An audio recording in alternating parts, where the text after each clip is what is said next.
The 13,000 block of Theodore Street in Moreno Valley in the open field. An autopsy was conducted on that person today at 9 o'clock, and the autopsy did reveal and positively identified that person to be Norma Lopez. I'd like to add that we have been in constant contact with the family, and they were the first to be notified. As a result of the investigation, it is now changed from an abducted person to a homicide. And per our protocol, the Sheriff Central Homicide Unit has assumed the investigation, but they will be assisted by the Moreno Valley Police Department along with the FBI. It should be noted that nothing has changed. We haven't stopped investigating every lead since July 15th at 10 a.m. when we were first notified of the abduction. We will continue to follow every lead that we have if we receive it through dispatch or through that the 1877 number, which is 1-877-242-4345. The $35,000 reward is still there, and it's still being offered to anyone who provides information to the arrest and conviction of the killers or the suspects who are responsible for the death of Norma Lopez. We are still encouraging anyone to contact the Moreno Valley Police Department or the Central Homicide Unit, and I have also a new number to provide for the Central Homicide Unit. The primary investigator is going to be Investigator Merrill, that's M-E-R-I-L-L, with the phone number of 951-955-277. We still have the website that's available, an email address that's available if people do not want to contact by phone, and it has changed from Find Norma to Find Norma's Killer at riversidesheriff.org. I'd also like to add that the Wells Fargo Bank has set up an account for anyone who would like to donate money to go towards the reward. All you have to do is walk into a local bank, Wells Fargo Bank, and advise them that you would like to donate money towards that reward. Something that's very important, and I'd like everybody to get this message. Please, the family is requesting not to be contacted during this time of mourning. I think we all owe it to them, so that it's very, very important. Please give them their time to mourn sufficiently. Anyone with any questions?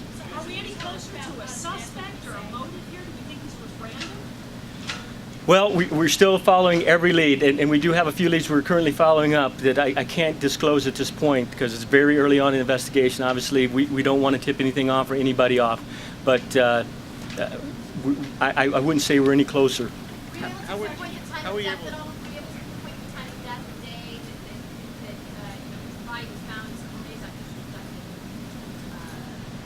That also is part of the investigation, and we're not going to reveal that. We also are not going to reveal the cause of death or what type of injury she had or didn't have, because that's all going to be part of the investigation, very vital to remain confidential until somebody is apprehended. How did you identify her? Sexual assault?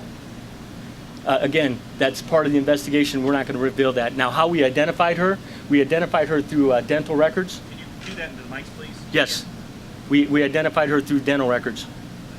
This area where she was found, had that been searched by anyone throughout this 5, 6, 7, 8? That area had not been searched. It was over 2.5 miles, almost 3 miles from the area that they believed her to be at or last seen at.